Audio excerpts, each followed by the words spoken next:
welcome to this week's edition of the Side Splitters. My name is Lyle, And I'm apparently Andy. and our goal tonight is to leave you in stitches. What's going on, my blind guy problem friend? Blind guy problems. I had this thing on my glasses, and I swear to God. Okay, I, have you ever worn glasses in your life? Only yours when I'm drunk. Yeah. So having a permanent smudge or spot or fingerprint that you have to view the world through in one specific spot of your vision sucks ass. I don't recommend it. I actually have a little bit of a blind spot in my vision. Do you? Yeah, I'm not even joking. I was playing backyard football one time when I was like a teenager. Went out for a pass, like looking up at the ball, just going full speed because I'm trying to catch up to this ball. It's going to be an awesome catch. I can feel it. Everyone's watching. Everyone's depending on me to make this catch to win the game. I extend my arms out for it. I catch the ball, and then as I bring my head forward, there is a tree branch going right into my eye. I mean, I fell right down. I caught the ball. I did not drop the ball, but I see nothing but black for a little while, and then I was just like, holy shit, I'm blind. Like, I could see out of my one eye, but my other eye was just really fuzzy. Eventually, things started, I don't mean things started as in, like, within a few days. I mean, like, within a few minutes, everything started coming clear again. But, shortly after that, like, a few days after that, I started realizing that there's this little black speck in my vision that follows me around. Wherever I move my eyes, I see this little black speck go. It's almost like a reticle. It's pretty cool. Yeah, pretty cool, my ass. Annoying. You get used Always on the left. Just once be on the right. Just once. See, mine legit follows me around, though. Like, if I look to the right, it'll come to the right. If I look to the left, it'll come to the left. Nah, it's always I had laser eye surgery, and I have like scar tissue on my eyes. So like, there's like a legit scratch in the world that is in one spot, and it's like kind of off center to the left a bit, so that no matter where I look, it's always off center to the left a bit. I'm sorry, did you say you had eye laser surgery? Laser eye surgery. Same thing. Who was the sniper that was able to perform that dead-on precision?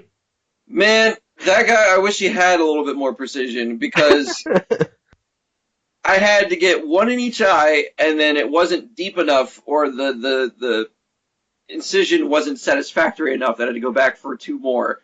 And the experience, the best way I could describe it is if you are sitting in a apparatus that looks a lot like the thing you sit in when you're trying to get fitted for glasses, where they're like, what looks better, number 5 or number 2? Mm-hmm. And you're in one of those things, except for it's a laser pointer on the other end, like a legit, scanning barcodes at the shopping mart laser scanner. And he goes, okay, now I'm going to count backwards for 3, and I'm going to make the incision. I need you to not move. Hold perfectly still. And you are fearing for your life, because if you do not do what he says, odds are shit's going to get fucked up. Because he is legit going to throw fucking science fiction right in your face, and there is no going back. There is no reset button. There is no, oops, my bad, let me just erase that and try again. Like, you want to follow his instructions to the best of your ability. And so I'm sitting there trying to hold still, and then I didn't know what I was expecting to happen, but I sure as shit was not expecting somebody to fucking shoot a taser into my eye. Because that's what it was. Like, the noise and everything. It sounded exactly like a taser. It felt like, electrical shocks going into my face. And I am trying my damnedest to hold still, or something bad could seriously happen. And there was one where I was rising out of my chair. Like, my body was in the fight or flight instinct, and it was like, no, taser in the eye, bad taser. So my brain was going, shut up, you idiot, we're trying to get surgery done, and like my legs were like, no, predator, flee. Oh, that's great. 4 times I went through that experience. Fucking shit. I experienced something awful this past week. Oh, what'd you get? I had to go to the grocery store. And Yeah, you might want to explain to people why that's significant this week. hold on. I'm going to like essay it. I want people to realize how significant it is. Here's my opening statement. I went to the grocery store and my parking spot next to the shopping carts was not available. Shit. Legit the first time since before Christmas. Wow. Yeah. Like, that's rough. Not one of them. Like, there are several areas where you can collect shopping carts. I looked for each one of them. All of them were taken. Right then is when I should have said, no, I'm done. I'm not doing this today. Yeah, that's a big clue. But I decided to go anyway. The reason it was such a big deal was because it was on Monday. And if you live on the East Coast, especially the Northeast Coast, you'll know snowpocalypse was happening. Tuesday, Monday night going into Tuesday morning, we were going to get like 13 feet of snow, and everyone had to go to the grocery store and get all the bread and milk they could possibly buy for all the milk sandwiches they could ever want to eat in a 24-hour period. Funny you should say that, because I was teasing somebody else with that too, calling them like, oh, what do you guys have? Just like milk sandwiches until this whole thing blows over? I don't get it. In case you listen and don't know what I'm referring to, it was a big snowstorm we were supposed to get, and we didn't get anything. We actually did get a little bit of snow, but it was quickly washed away with the following rain that it transcended into, and it was just wet everywhere. There was no snow anywhere. It was just wet. Wet, and then all of a sudden solid and slippery. Yeah, we didn't come across that problem where I was. Oh, my whole town iced over. Oh, is that right? Yeah, it iced over. Like, you could see, like, lawn, like, there was, like, grass and stuff like that, and there was plenty of road. Only problem is, like, everything had a thin sheet of ice, and depending on where it was, had much thicker sheets of ice. Like, the ice on my car, I had to legit break off, like, a second or third windshield off of my windshield just to get things going. Yeah, we didn't have that problem. But, I live close to Atlantic City. Atlantic City is flooded. I think they're not flooded anymore. Like, my job had to postpone deliveries because of, like, flooding issues. Not because of snow, because of flooding issues. Yeah, because for some reason we still don't have amphibious vehicles. Tell me about it. That's a whole nother episode. Not even a whole nother segment. That is a whole nother episode. Fair. I just want to finish. One episode we will dedicate entirely to amphibious things. Promise? I promise, buddy. All right. I'm counting on that. I have a few rants I can probably go off of. Maybe we'll do episode 50 with amphibious stuff. Can't get out of it that easily. So, anyway, let me finish here. So, I go into the grocery store, and it is just mobbed with people. And I mean, they are coming in all shapes and sizes, and I do mean all sizes. I bet. Oh, it's just everywhere. There were people. Wait, which one did you go to? Lincoln Atlanta ShopRite. Oh, ShopRite. Yeah, okay. See, I was gonna say the Walmart of grocery stores, but I mean, Walmart is even a grocery store these days, so It's not all that bad. I mean, I like to think ShopRite is right in between Walmart and, like, Acme. it's a multicultural Right. Acme. I mean, you still get the minorities to show up at ShopRite, but at the same time, you still get rich white people to show up at ShopRite. Yeah, Acme is full of, like, Pretentious. It's full of pretentious. yeah, it's like middle-class white people or, like, imprivileged people versus, ShopRite, which is, like, a piñata of cultures. Yeah, it's either people that go, they always have the best sales, or people that go, this has been the grocery store I've been going to my whole life. Why would I change anything? Yeah, they have Goya. Why would I go anywhere else? Yeah. But anyway, so I walk in there, and right away I'm noticing there's a problem when I go to the cereal aisle and there's 3 other people there. Yeah. There's never that many people in the cereal aisle. No, and even then there's like the one person looking at the health food that you know damn well that they're only doing it because their dietitian is making them do it. Or they're sitting there looking at it and go, I should do that someday. Not today. And if I did, I would probably get this. Let me see what's on the back of this. Oh, this is made from this, this, this. That's nice. And they read every friggin' ingredient and every number, and they put it back, and they walk away, and they go get, like, tasty cakes or something. Like, come on. Yeah, I remember, or like, the person will like look at the selection and be like, "Man, I haven't had Lucky Charms since I was a kid. Oh, better not change that now." And just like keep walking. Like, why did you come down this aisle? That's kind of what I was going with, what I was dealing with. So, I went down there with a set goal in mind. There was no, I'm going to look and see what I need. Now, I'm sure everyone realizes I was doing a low carb thing. I quit the low carb thing. Since quitting the low carb thing, I've been trying to catch up on all my, missed cereals. Catch up on all your carbs. Not necessarily my carbs, but just I love cereal. I really enjoy cereal. And there were some cereals that happened that I didn't get a chance to try. I noticed there's a Raisin Bran with cranberries in it. That's something. I didn't even know that. Yeah. One thing I also noticed last week when I picked up my box of Honey Smacks was there's a Fruity Pebbles that has marshmallows in it. Also did not know that. And I was What like, have I been missing out on? and I was like, not this week, Fruity Pebbles with marshmallows, but next week. You are so wrong. So this week I went to the cereal aisle with a purpose. I was like, where's that beautiful blue box at? There it is, Fruity Pebbles with marshmallows. Now I just got to reach around these 3 grandmoms. Oh God, what are they doing here? Why are they in the sugar cereal aisle? Get out of the way, Granny. Special day and life is over there, please. No, it makes sense they would go after Fruity Pebbles because, they probably don't have any teeth left, and that's the mushiest cereal I can think of.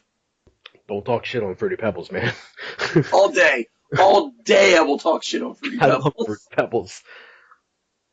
So anyway, let's progress the story. So I move away from the cereal aisle, and I'm going down each aisle with every ounce of regret in my body. Just like, what am I going to do next? What am I going to encounter next?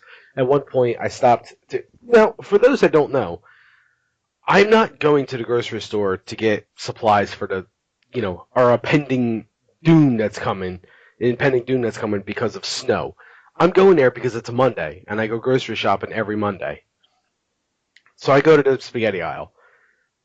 I go to get my spaghetti and pasta sauce to go with it and all that. I'm standing there, and I was given a task.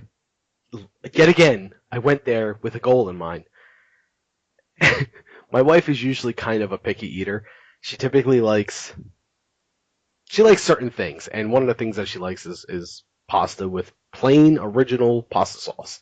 She doesn't like to diverge too far out of that realm. And, she'll let me put ground beef in it and everything. That's cool. I wanted to go a little crazy this week, and I asked her if I can get a different kind of pasta sauce. And she was like, yeah, just not too crazy. And I said, okay, if I don't go too crazy, could I get ground sausage? Well, yeah, I know. What is too crazy, right? I was trying to think that. It's like, what is too crazy? Like, oh, honey, I wanted to pick up the marinara with horseradish and grape jelly built inside of it. Like, what? Well, no, God, no. I asked for pasta sauce with peppers and mushrooms, and she immediately shot that down. But that's what's supposed to go in pasta sauce. I know, buddy. I know. Oh, so, God. So cheese and herring. No, that's right out. So I got meat sauce with ground sausage to put in it, and that was apparently delicious. Anyway, as I'm looking through the options, or at least I'm trying to look through the options, because there's only so many brands I'm allowed to touch too. I'm not going to get into that. There is this dude in front of me. He had to be like 65 going on 21.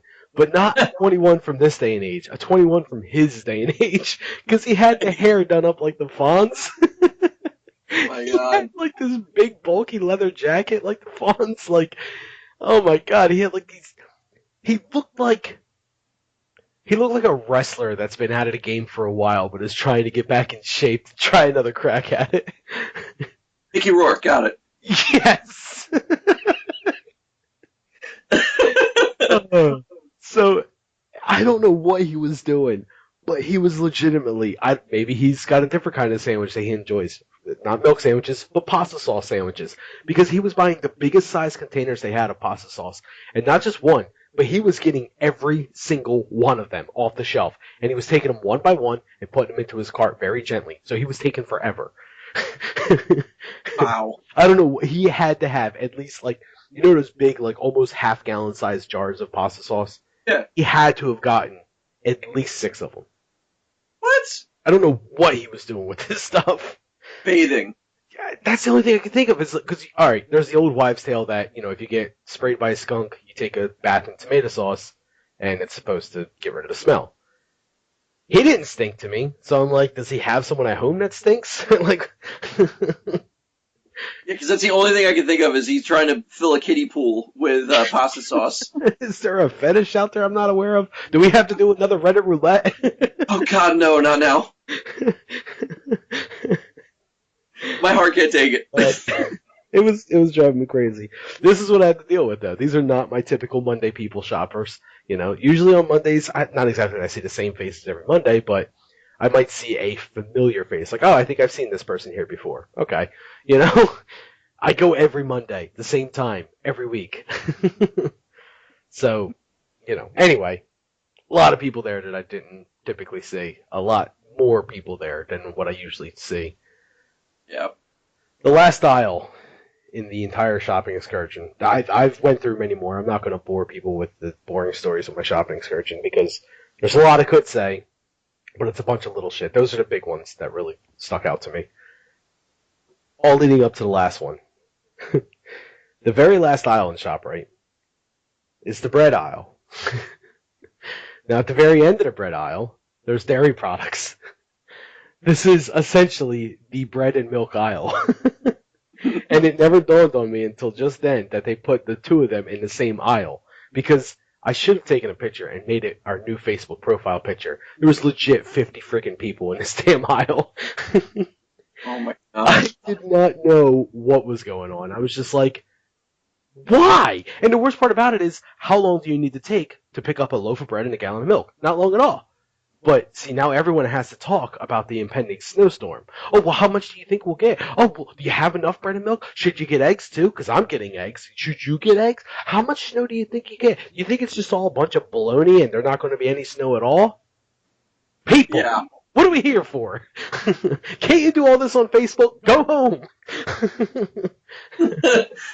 God. And then you have I remember going down the bread aisle before a snowstorm and seeing absolutely nothing except for one lonely bag of bagels, like cinnamon raisin bagels, was the last man standing on the bread aisle. And there was one really excited little Jewish old man that was like, "Oh, bagels! There's one left." I'm like, "Good for you, little Jewish man."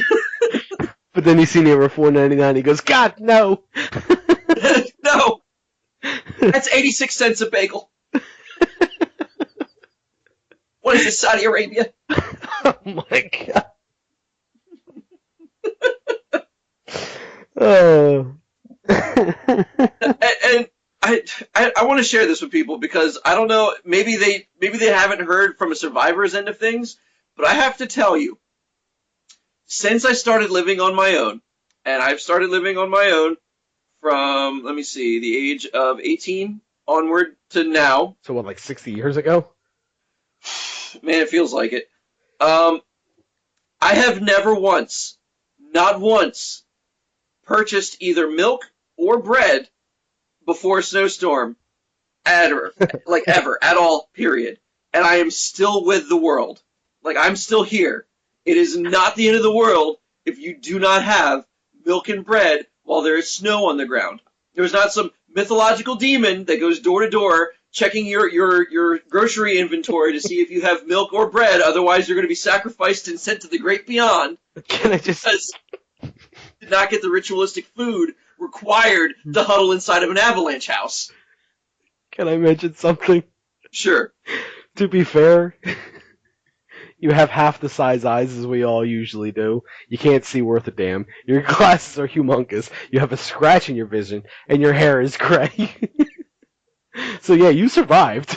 But if you call that surviving, At what cost? And I believe it's all because you never got bread and milk. I mean, like and it's funny too because I was thinking about it. I'm like, I don't know if power outages are typically, associated with being snowed in. Um, I know that depending on how severe weather, maybe you might have a power outage with it. What good does it do to buy perishables when you're going to have power outages? You're going to be stuck in your house with power outages. Like, what are you going to do? Oh, no, the fridge doesn't work. Oh, good thing there's a pile of snow outside. But you know what's going to happen when you start storing all your food in the snow in the yard? You're going to lose all the white shit. That milk you bought, you don't know where it is. Everything's white outside. I was sitting here like, where the hell's it going with this? No, like the only food, by the time the snow melts and you are able to go outside again, the only thing that's going to be in the middle of your yard is your milk, your mayonnaise, your eggs, your sour cream, your cheese. God forbid you have mashed potatoes stored in there somewhere. Yeah, just all of your white food. That's gonna be it. And your neighbors are gonna look at you going, "What the fuck is this guy's problem?" Like, look, the power wasn't working. I'm not throwing away food because I couldn't keep it cold. There was literally snow outside. That's it. That's all I got. Okay. I've said my piece. All right, buddy. I think I said mine too. Just there's so many other things. It just makes. I could fill probably an entire show talking about storm prep or the groceries of therein. Yeah, I mean, like a case of water, I understand. A jar of peanut butter, that makes perfect sense. Why would you get milk? Milk and bread, like I never like when I'm snowed in. You know what I stock up on? Ramen noodles. Ramen noodles and pizza rolls. Pizza rolls. We have those. Actually, funny enough, I ended up buying a gigantic sized bag of pizza rolls. Yeah. I'm going to be snowed in. Oh, guess it's pizza roll time. Like, damn right it's pizza roll time. Have you ever had pizza rolls in an air fryer? No, I know the answer to that. You haven't. And let me just tell you something. They're magnificent. You know it's even better than pizza rolls in an air fryer? When you take pizza rolls in an air fryer and pair them with smiley fries in an air fryer. Man, I'm convinced you would eat a human foot if it was prepared in that air fryer. I probably would.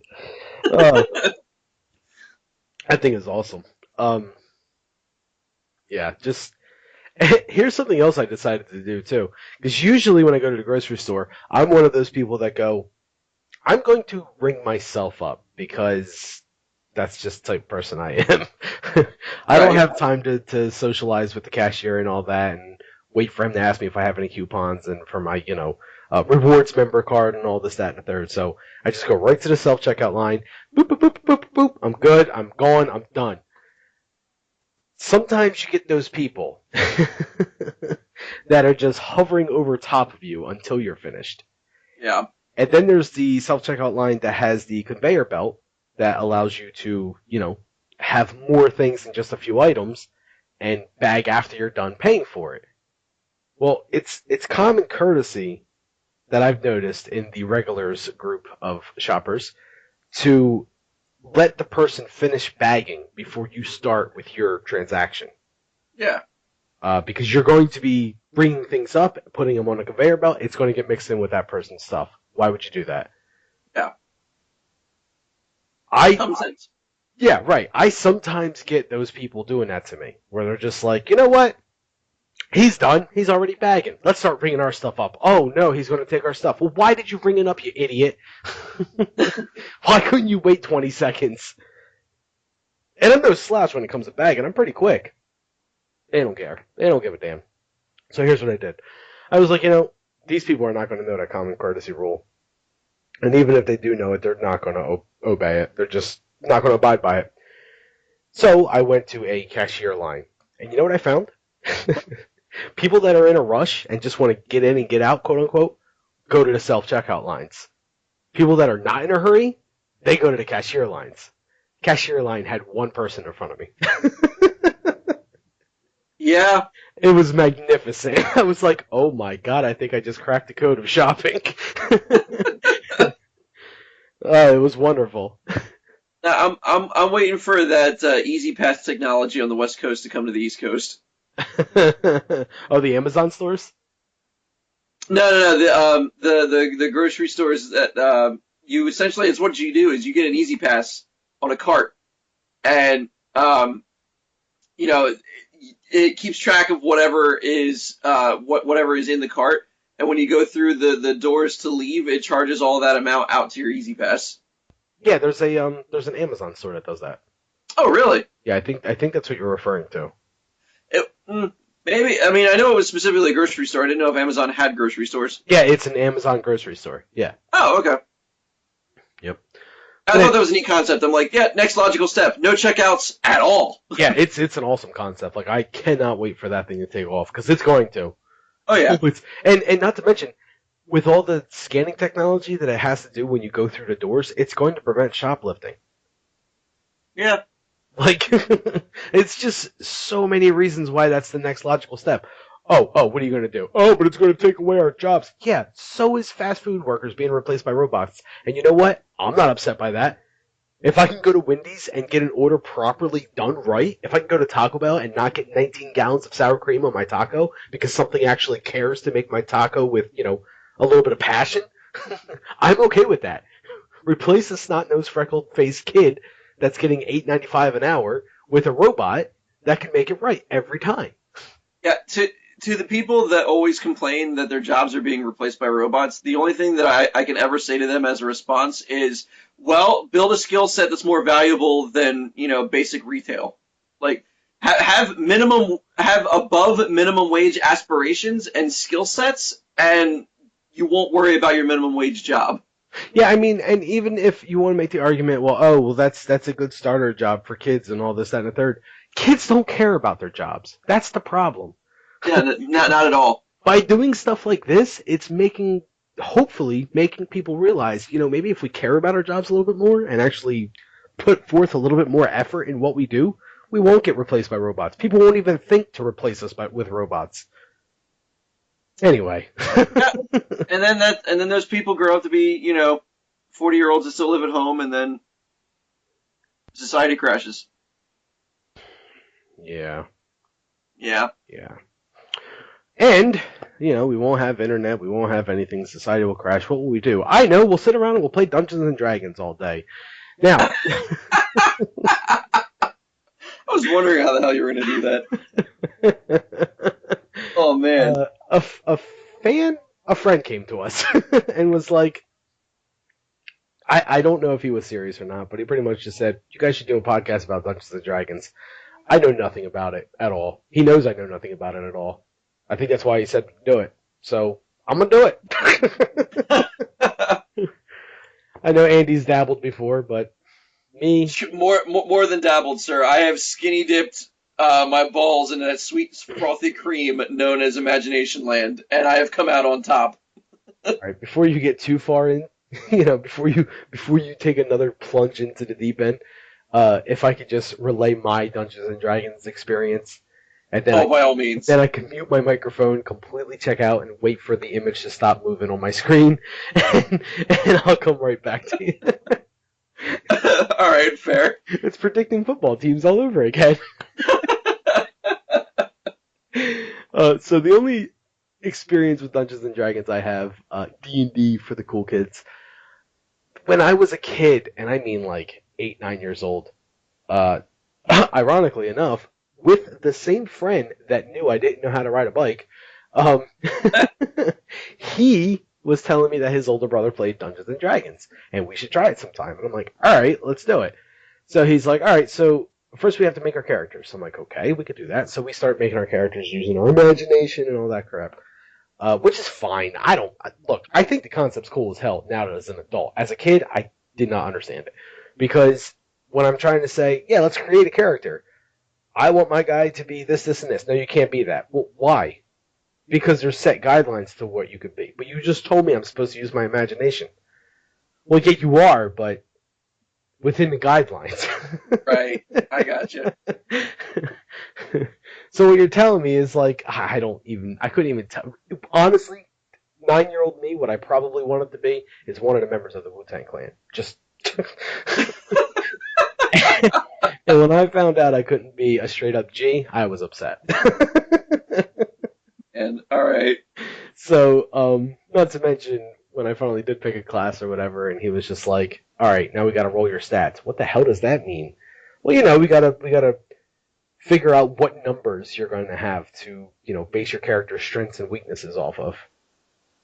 Is this going to be done on a computer or something? Because I really don't want to put this on a pen and paper. And can we just play a video game?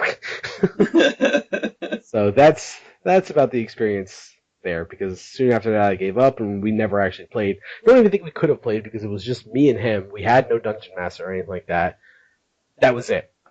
I don't know how far we planned on getting, but that was as far as we got anyway. So go ahead, Andy. Man, With your tales.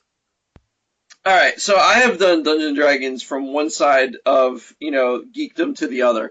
I have done role-playing games that not only are Dungeons and Dragons, but like D20 Modern, D20 Future.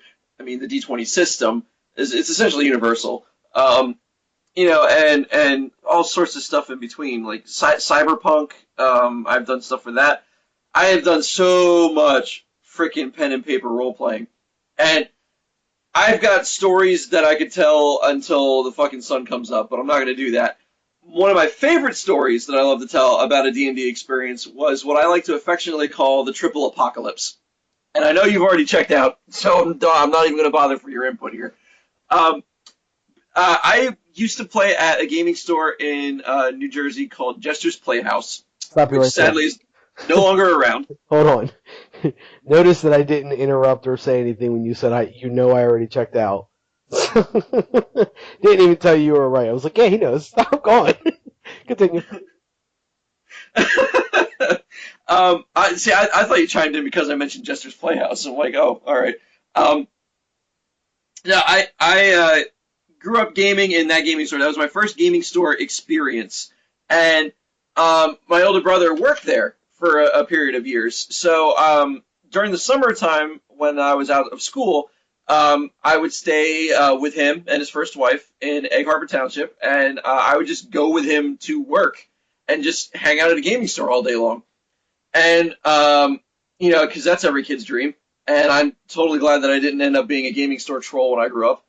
Um, but there was a group that was doing Dungeons and Dragons, and we hadn't done a group with my older brother and his friends in a while. So I'm like, all right, why not? Um, and we got to have our characters and stuff like that. And I did the thing that I always like to do. I essentially played a leprechaun.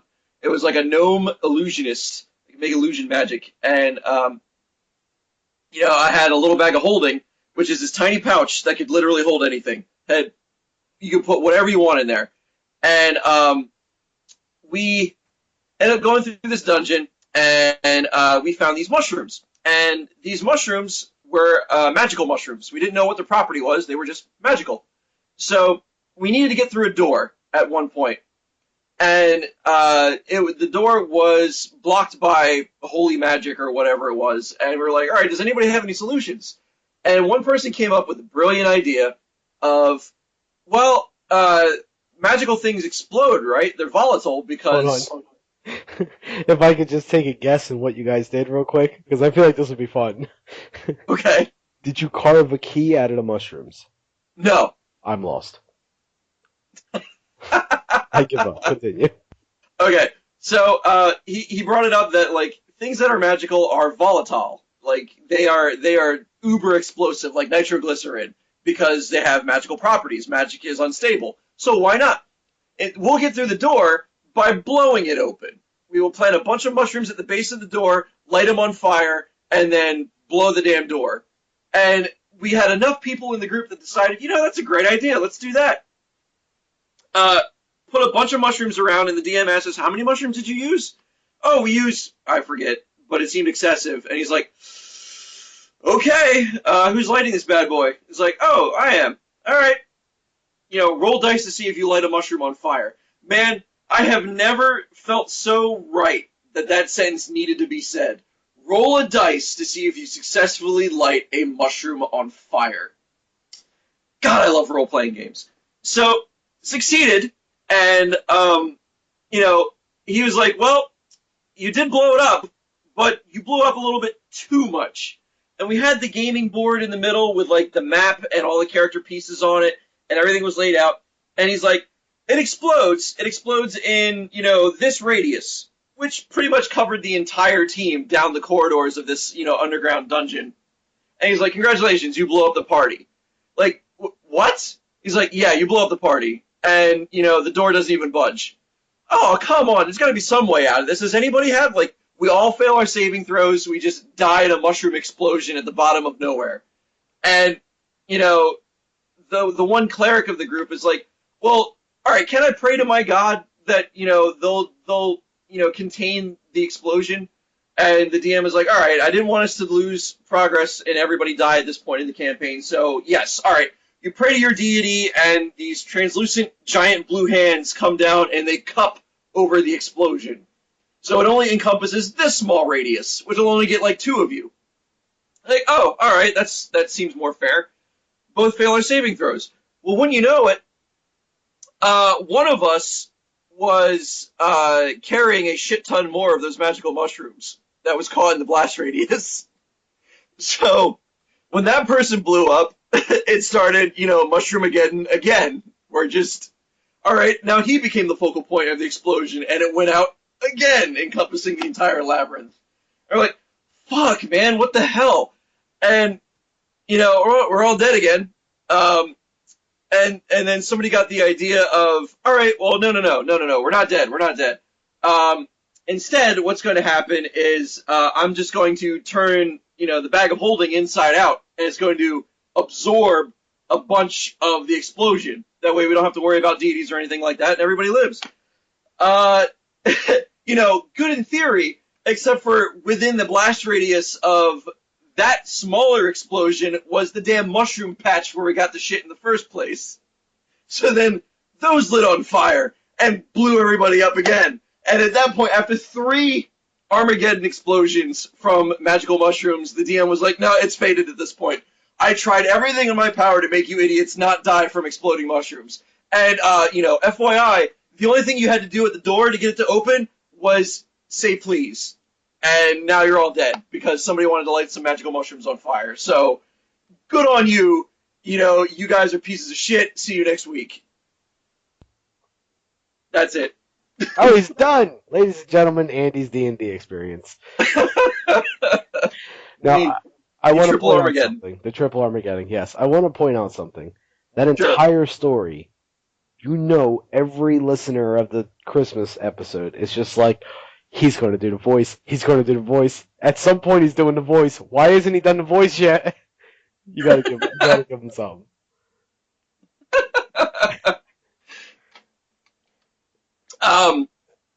So I'm standing there thinking to myself, if I just turn the bag of holding inside out, it'll encompass the explosion. Because I don't want to roll another character. I don't know how often you roll dice, sir, but I rolled dice enough that I got carpal tunnel. I mean, not from the masturbation. That's this hand. This hand is my dice rolling hand. And I have to use my special brace, the one with the World of Warcraft symbol on the back, for the Horde. because Alliance sucks balls. And, that's what I like to do when I play role-playing games, is roll a bunch of dice with my special cast, because it makes me feel like a mage or a sorcerer. Actually, the difference between a wizard and a sorcerer is very subtle. Most of it involves a spell book, and other ones it's just like I'm naturally a badass. It's like the difference between a Jedi and a cosplayer. Fantastic. The voice, ladies and gentlemen. Oh, that was, dare I say it, magical. You're welcome. I hope that satisfies the person that was thinking that, hey, these guys should talk about D&D. I'm starting to think we should make it a weekly segment. Oh, whatever allows me 10 minutes of silence again. I miss football season. You're welcome. All right, so that was fun. D&D, yay! Yay! Once again, couldn't you just play a video game? I mean, yeah, I could have, but, I guess the closest thing I had to reaching the best of both worlds was not only did I have, pen and paper role-playing, but, back in the golden days of the internet, you also had, chat room role-playing. Oh, God. The golden days of the internet. Yes, sir. No. All right. So, uh, I'm gonna say two things that anybody that ever did chat room role playing or even heard of the concept is going to go down nostalgia lane with me. Um, Guilds, one, and two, uh, double backslash roll D20, because every chat room, and I don't know if you realize this or not, every AOL chat room had a built-in bot specifically for rolling dice. I don't know who put it in there. I don't know when it was put in there, but I know that at any point you could have a random number at your disposal, and everybody jumped on that as a means to just include role playing in chat rooms. And it was the backbone for a lot of shenanigans and loss of social etiquette. Oh my god. But I remember at the dawn of AOL when they gave those discs out, like every time you turned a corner or sneezed, instead of handing you a tissue, they would hand you an AOL free trial disc. Um, I used to work for a company that would send those things. you poor bastard. Yeah, go ahead. God, I use them for everything from like weapons to butt wiping paper. I don't know.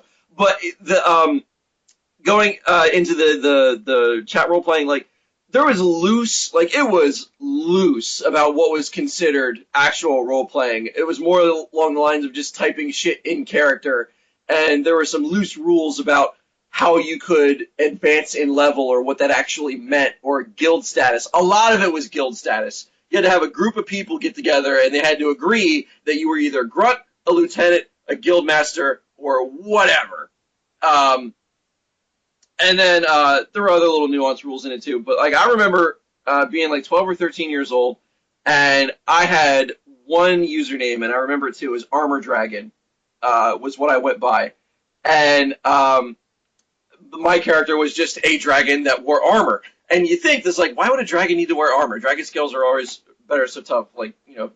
But whatever, I thought it was cool. Dragon wearing armor, who could stop that? Um, and I was in a guild where this other person who their username was Mist Rose LR, and was a Beautiful. chick. Yeah, right. And it was like MYST, Mist Rose LR, and was in this one chat room, which was a tavern. It was the Something Bear Tavern. I think it was the Smoking Bear Tavern or something like that. And there were other people that was giving this person shit, and she was like a high-ranking official in the guild that I was in.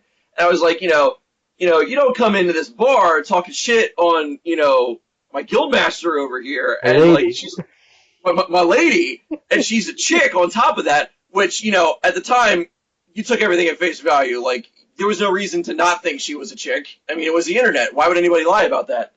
Um, Right. so right. So, I was defending her honor from these shit talkers, and they're like, "Oh, you want to throw down?" It's like, "Fuck yeah, I'll throw down."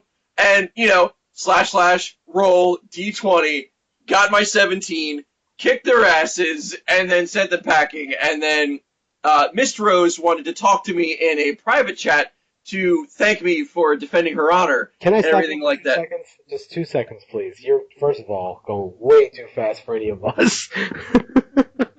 I don't know how much of all of us can keep up with this, but you defended a woman. Yes, You defended a person that you assume was a woman yes. in a manner of saying, "Oh, don't talk shit on her. I'll defend her by rolling this virtual dice and getting a higher roll than you." Yes. Continue. Again, couldn't you just play a video game? Yeah, well, after kicking their asses because I'm a dragon wearing armor. Like, how do you Right. stop that? And she invited me to a private chat to thank me, and talk about personal shit. And I'm like, okay, bear in mind I'm 12 or 13 at this point, so I'm like, sure, whatever. It's the internet. Why would anybody lie about that? Right. So we start talking, and she gets like affectionate like hitting on me affectionate. And then she sends me a link, which then takes me to pictures that she sent in an email of her twat. There it is. I mean, at least it was actually, confirmed female. Yeah, yeah. 12-year-old me could not handle what he was seeing. Um, so I got really panicky. Like, I'm like, oh no, I'm not supposed to be looking at this. Fuck. Oh fuck. She thinks I'm, but I can't. Oh god. No, I didn't roll a D20 to see this. What? Is this a cavern? I don't understand. Is this a portal to some sort of nether realm? I just. Oh my goodness gracious, that's a woman's vagina. Oh god. Oh, and it's so tastefully scaped. There's just scaped. There's barely any pubes. It's like the right amount, and almost no roast beef curls on the edges of the lips. Oh, you know what I'm talking about. That's enough of that. Jesus, man. Yeah, so I panicked and I backed out, and it was like at that point that I like turned the corner and I'm like, you know what? Maybe chat room RPGs aren't the best way to spend my time. Let me go play a video game. Let me go play a video game. And I don't think I ever looked back from that moment. So I was pretty happy about that. Well, while you were doing that, I was doing something similar called Mud, Okay. which is a text-based RPG client. Mud. Yeah, I could not tell you for the life of me what it stands for. It was embarrassing enough to do, let alone to know anything about it. Oh yeah, because I'm proud of all the stories I shared. Basically, it was a multiplayer online RPG game. Okay. It was PvP orientated and all that. Okay. Okay, so the basic premise of it was basically just it was called God Wars. This specific one, there was thousands of them. This specific one was called God Wars, and you would pick a class. Now the classes were just all over the place. You had werewolves, vampires, angels, demons, mages, ninjas, djinns, just everything. Djinns. Yeah, why not? Cyborgs, I'm sure, at some point. Monks. D is silent, sir. Anyway. So, cringeworthy me, I was like, I want to be a werewolf. I think werewolves are cool as hell. So I'm a werewolf, and naturally... So I'm a werewolf. Naturally, the idea of this game is role-playing, which I really didn't grasp right away, but eventually I did grasp it, and was super into it, and despised vampires. Right. As I was meant to do. So the idea was with my guild, or what we refer to as our clan, we would kill any vampires on sight, and also demons would pretty much get the raw end of the deal. For the same reason, we just weren't supposed to like them. They were referred to as the Children of the Worm, and that's WYRM. Yep. So we were to kill them. We were to kill them on sight, and eventually we ended up making a pact with them to, they don't bother us, we don't bother them, and that was kind of how that went. But vampires, very much so. There was no such negotiations. Always killed them on sight, or at least attempted to, and vice versa for those guys. And I was really into this game. It got so bad to the point where at one point, the moderators of the game, the admins of the game, were just kind of like, hey, we want to introduce new classes to the game. They're called hybrids, and it's basically you take two classes and you mash them together. So in order to get these hybrid classes, we need people that are going to be on for at least X amount of hours a week, and it was like 30 hours a week. Going to be on for like 30 hours a week, has this many hours already invested, has these requirements in the character, and all kind of crazy requirements. And I'm just like, my God, where do I sign up? Right. I have all of that. And each hybrid class was only allowed to have 2 players be that class, And I was one of the lucky two that was able to be what was referred to as an abomination, which was half vampire, half werewolf. As a matter of fact, this is years before Underworld came out.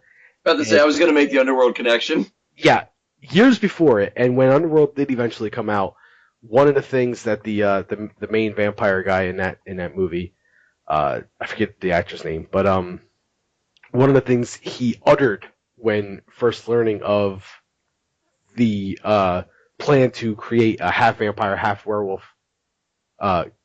being in that movie, he just kind of looked dead ahead, like away from any people or anything, and just kind of muttered under his breath, "Abomination!" And I literally squealed in the theater. He said that. I was like, "That's me! That's me!" It was cringeworthy. That's just special.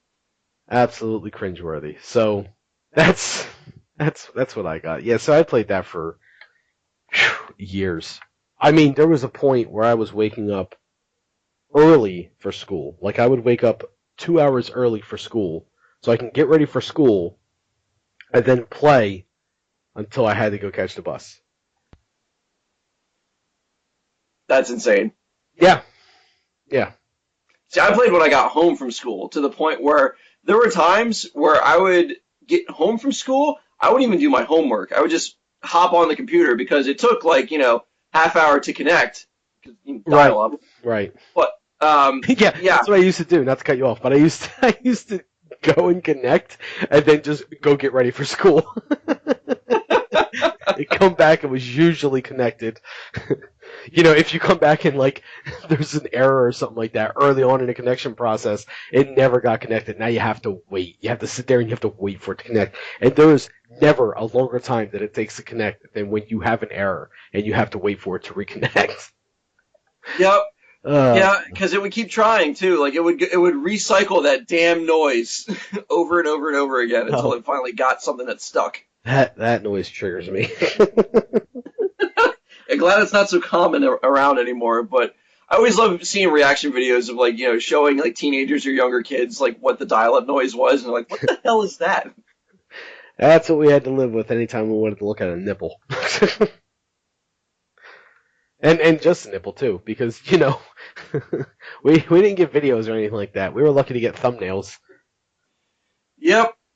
Yeah, I remember playing internet games like Flash games that was essentially Tetris, and as you cleared the Tetris board, underneath the puzzle board was a picture of a naked woman that you like unlocked as you were playing the game. Of course you do. Ah, God, the internet. The internet. Yeah, so it's just, that's one thing I'm glad is gone, is that you kind of get it with fax machines nowadays, but not so often.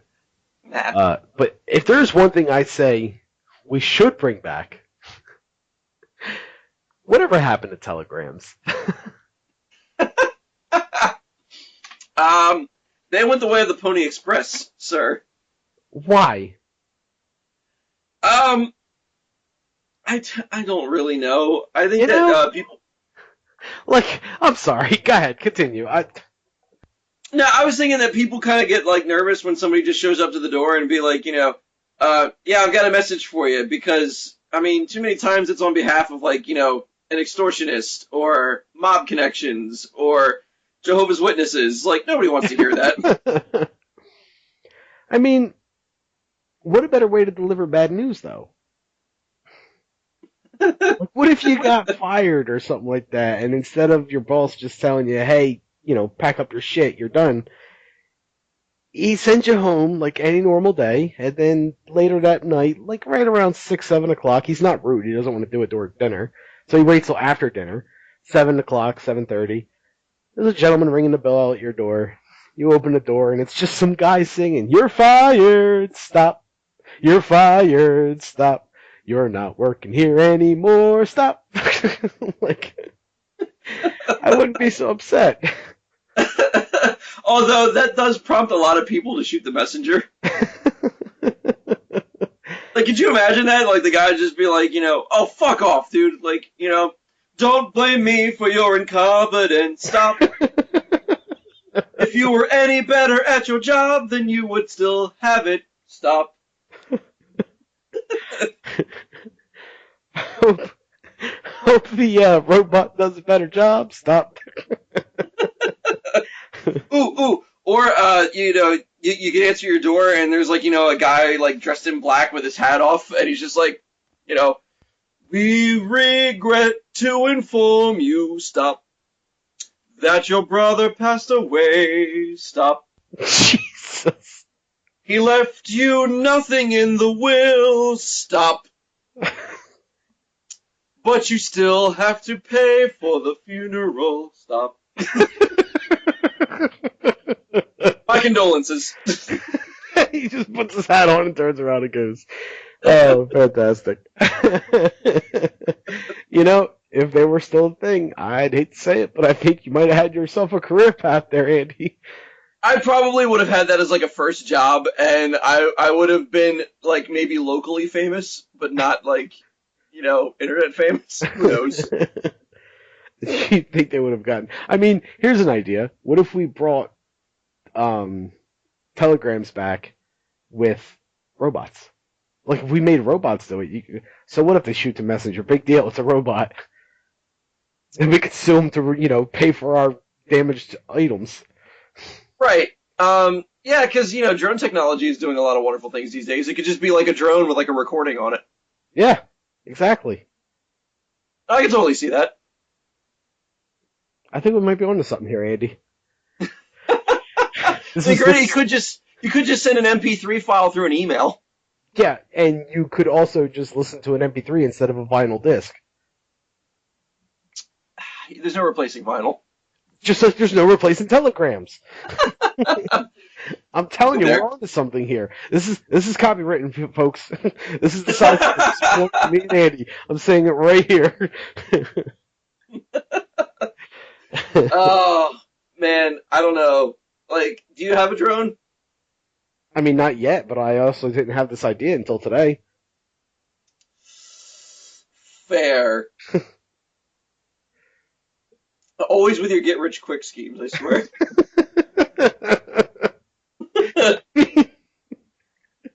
You can't tell me that's not a brilliant idea. I mean, it would be interesting. I don't know how useful it would be or how much business we would get. I tell you what, if anybody out there could, like, leave a comment on this with any instance that you would actually send a telegram to somebody for, like, just whatever it is. Death in the family, being fired, or, some other reason that you would actually send somebody to go to a person's residence and sing the message to them. I want to hear the ideas. Whether, oh, you got checked out at the doctor and you might have chlamydia, so you had to send a messenger to tell them, hey, you might have chlamydia.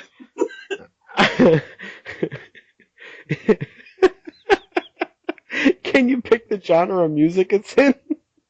That's the thing. That would be a part of the telegram service. You could pick a musical genre. You can pick your delivery person. I'd imagine that much like anything else, you'd have a catalog of these are the people that we send. This is their style. This is what they're comfortable with. What would you like? Country, please, for the chlamydia one. You got to clap. Yeah, you got to clap. No need for applause, because you've already got the clap. That's the best.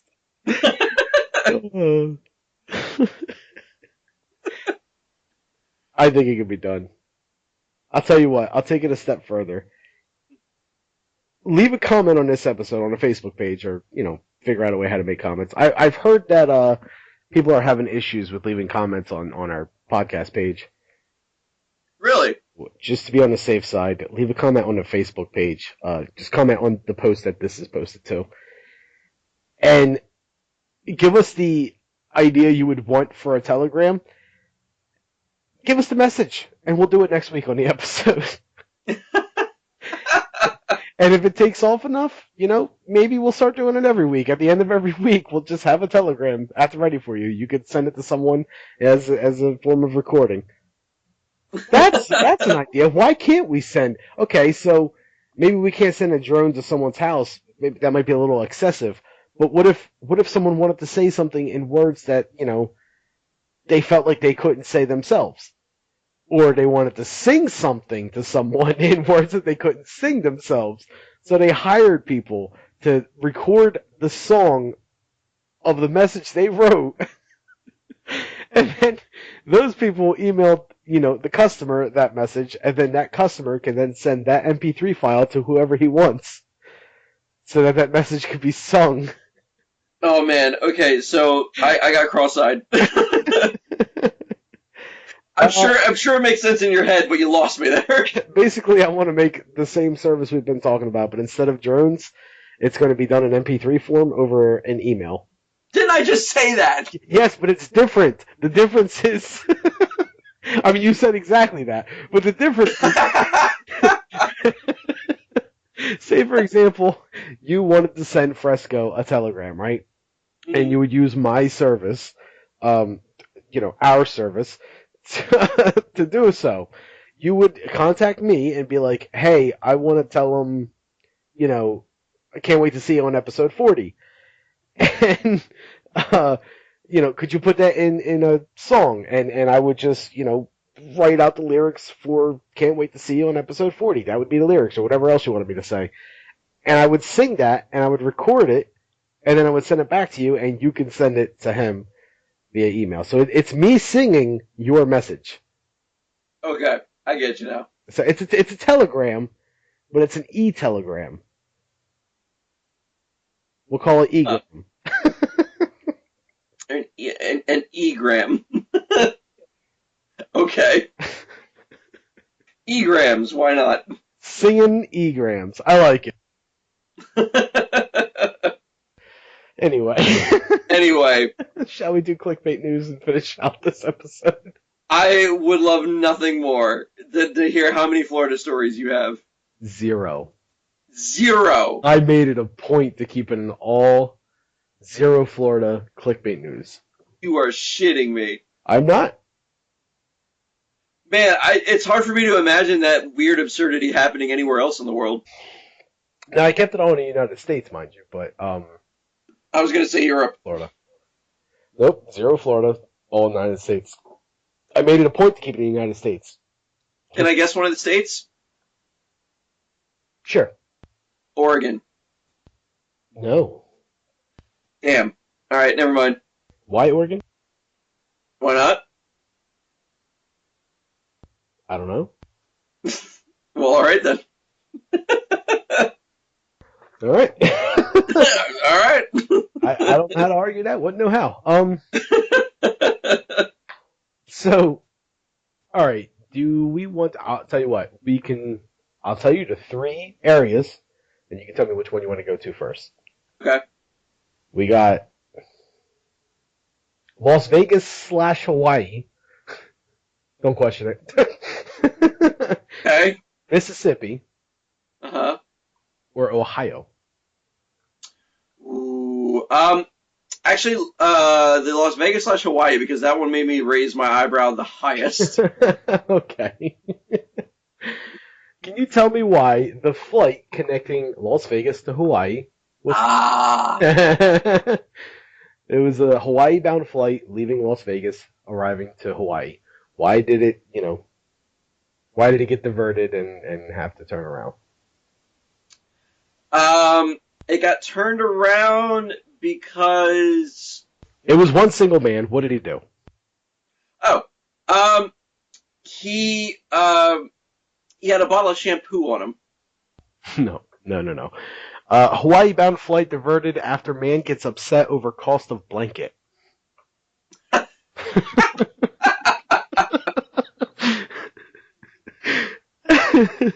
What? That's the great thing about these. Like, none of them are Florida, but they all pack a good punch, dude. I'm telling you, they're all pretty good. Oh my god. So... Okay, first of all, this is blowing my mind because I didn't know they cost anything. Oh, a Hawaiian Airlines flight from Las Vegas to Honolulu was diverted Wednesday after a passenger got upset over being charged for a blanket, police said. An airline spokesman said the disruptive passenger was on board Hawaiian Airlines Flight 7. According to the track-in site, FlightAware.com, the flight departed around 6:44 a.m. Hawaii time and was in the air for about 2 hours, even making it over the Pacific Ocean before turning around and landing in Los Angeles. Los Angeles Airport police told media that the plane was diverted after a 66-year-old man got upset after asking for a blanket and being told it would cost $12. The, the man, Andy's jaw just dropped. The man, all that effort for that? The man asked crew members for the number to corporate. After getting the number, the man said, I would like to take somebody behind the woodshed for this. According to Los Angeles police. That's a threat. No wonder. The comment prompted the crew to turn the plane around and land in Los Angeles, where the passenger was let off, police said. The man was not under arrest or charge. He went to the ticketing area, where he arranged for another flight with a different carrier. So much is wrong with this. So much. Where do I even begin? Oh, okay. Go nuts. All right. First of all, okay, I didn't know that you got charged for blankets on a plane. He's 66 years old. He seems like the kind of person that would have a lap blanket at all times anyway. Why didn't he have his own goddamn blanket? Right. Unless they don't count that as carry-on anymore, which I don't understand because it's a blanket. You know, I mean, I'm sure that Hitchhiker's Guide to the Galaxy, you could do anything with a towel, and you know, people are worried about like, oh, is it a weapon? Is it not a weapon? It's like, oh, you can use it as a garrote. It's a fucking blanket. I think the concern might be that they might use it to make a turban out of it. Oh my god. But you know, it's $12. $12 is chump change. The man is coming from Las Vegas, city of sin and gambling and expense out the wazoo, the literal city of luxury, and is flying to Hawaii. I don't even know where to begin on this. You're coming from one of the most expensive cities to live in, and you're visiting one of the most expensive states to visit, and you're complaining about $12 for a fucking blanket? Right. Where did your money go? Like, you have it. I mean, am I wrong here? I hear you, man. The world going insane? I mean, $12 just to use a blanket. He's probably not even going to get to keep the blanket. So, it's $12. I mean, that's a little. I mean, look. If I go For on a you plane, and me, yes. He is 66 years old. He's coming from Las Vegas to Hawaii for God knows how long. I mean, fair point. He had the money. Fair point. Let's move on. Oh, God, that makes me so upset. We're going to travel. First world problems. We're going to travel east before making our way up the coast to go to Ohio. First, we're going to go to Mississippi. Okay? All right. So we go over to Mississippi. Okay, can you tell me... Cousin. What? Whatever the answer is, cousin. No. What,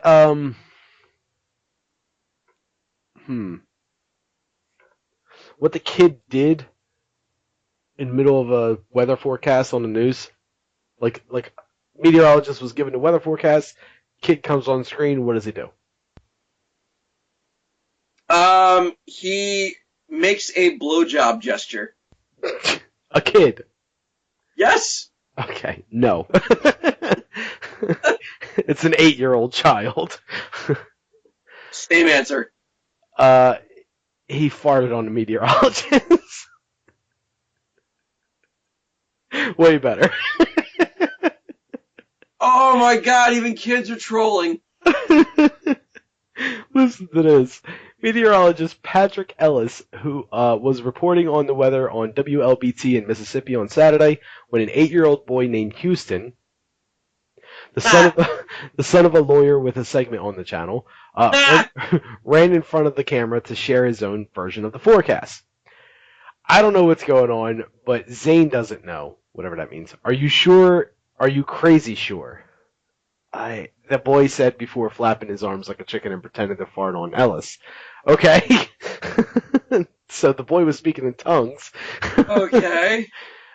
Struggling to keep a straight face, Ellis asked the kid if he'd like to point out the weather on the screen for him. Quote, there are farts everywhere and toots, said the little boy, before being carried off the set by his father. Employees often bring their children to the station on Saturdays. Ellis explained in a WLBT Facebook Live after video of the interaction racked up thousands of views on social media.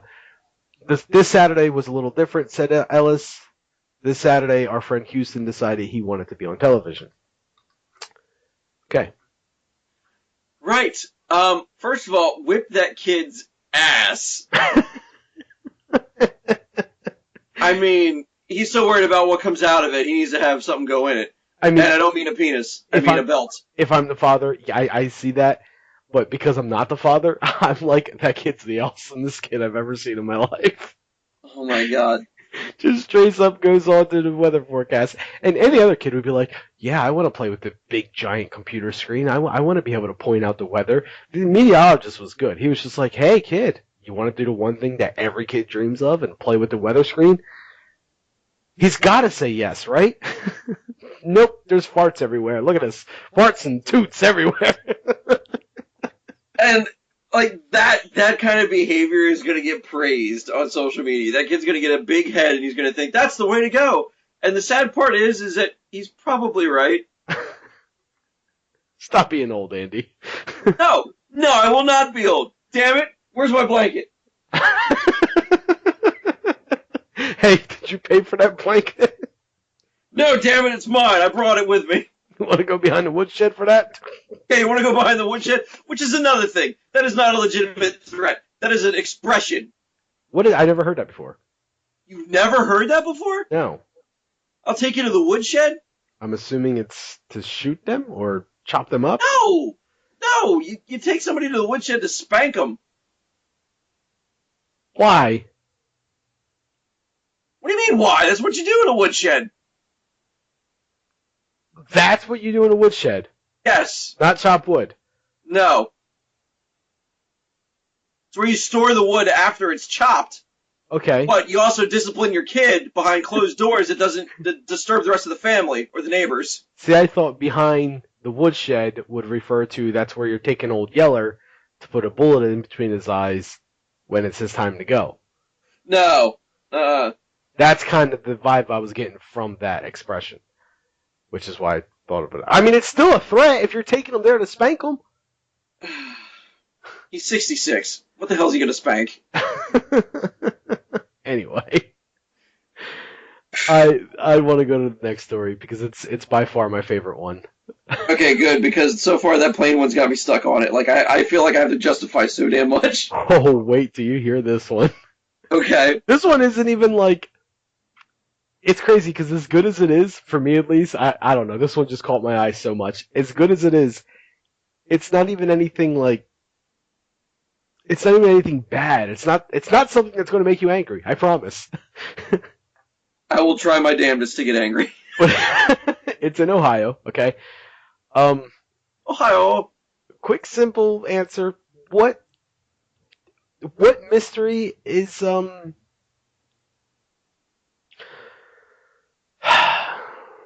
what's the big mystery at the Ohio Library? Where have all the books gone? No!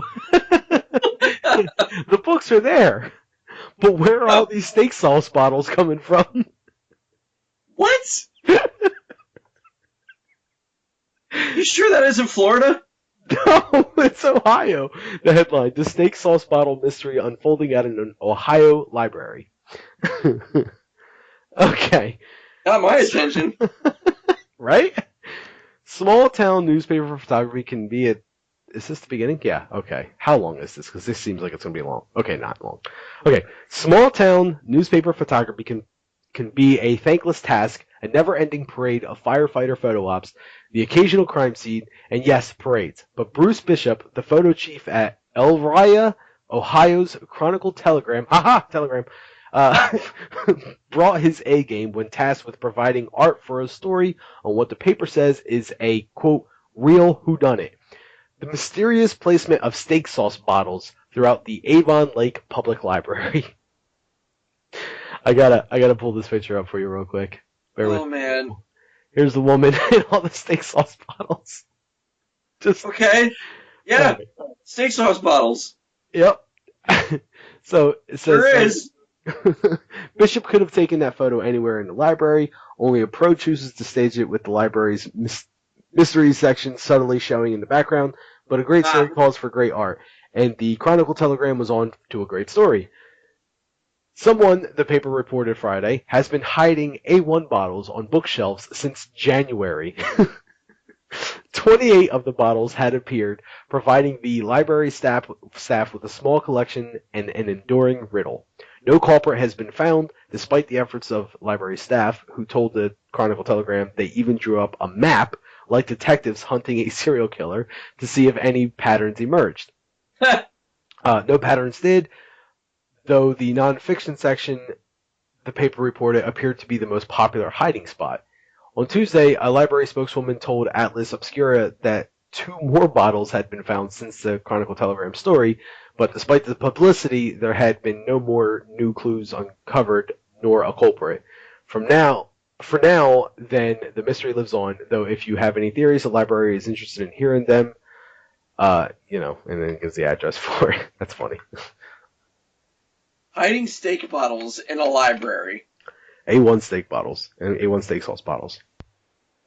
Man, alright. So, the pattern I can think of is that the person that's doing this is a tool. But that's the only pattern that I have. I wonder if it's like a cry out to save or destroy the Dewey Decimal System because of A1. Oh no, that's a little too deep, and I think you're giving him way too much credit. Like, I don't know if the steak sauce has anything to do with it other than, like, I mean, it's my steak sauce, which means if you say it fast enough, it sounds like mistake. And maybe it's just contemplating on, or maybe it's making a gesture on how much that a public library is a mistake these days because nobody cares about books and information should be free anyway. Okay, I just want to point something out. I looked it up, and A1 telegrams is already taken. It's actually Roll again, Lyle. It's actually A1 clowns and telegrams. Well, wouldn't that be what we are? No, it would be clowns with telegrams. Jesus. I had to check.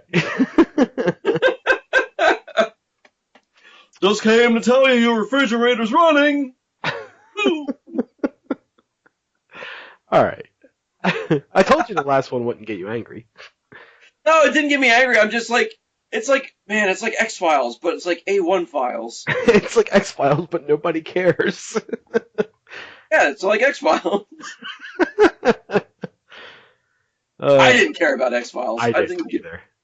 I know two people, shits about that damn show. I know people went nuts about it, but I could not care less about it. Well, Millennium was better.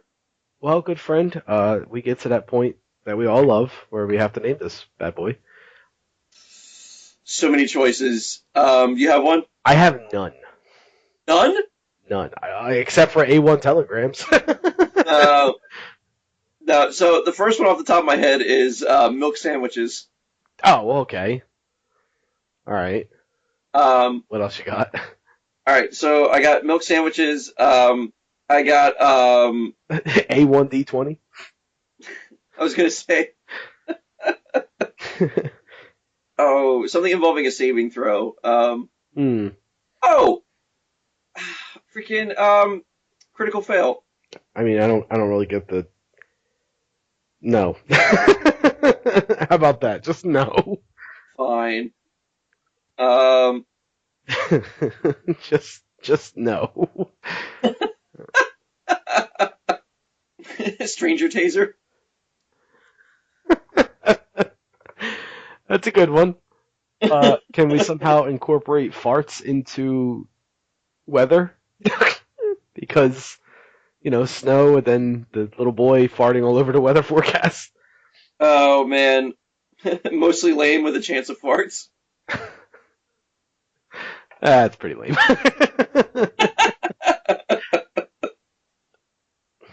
How about the Hawaiian Dutch oven? Hawaiian? No, The no. flying Hawaiian Dutch oven? Oh my God, still no.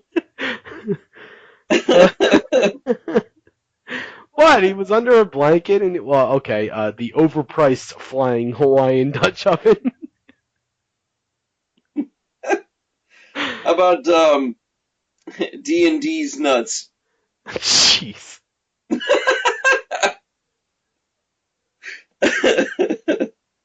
Can we incorporate sexy into it somehow? We already had an episode that had sexy in it. I know, and that episode, for some reason, has 10 times the amount of views on our YouTube channel than any other episode. And I do mean 10 times. And I don't know if Wow. it's because of super, sexy, ninja, or fish, but one of those words. I bet it's fish. I was going to say super. It's also a possibility. That's cute. Can we call it super sexy ninja old man? I was thinking, maybe I guess dial up, Oh, hold on. See now. what? Dial // D20 for picks. Wow, that is a mouthful. But, right, it's a mouthful if you say it all out, but like watch. Okay, so share screens. It would be, or even better.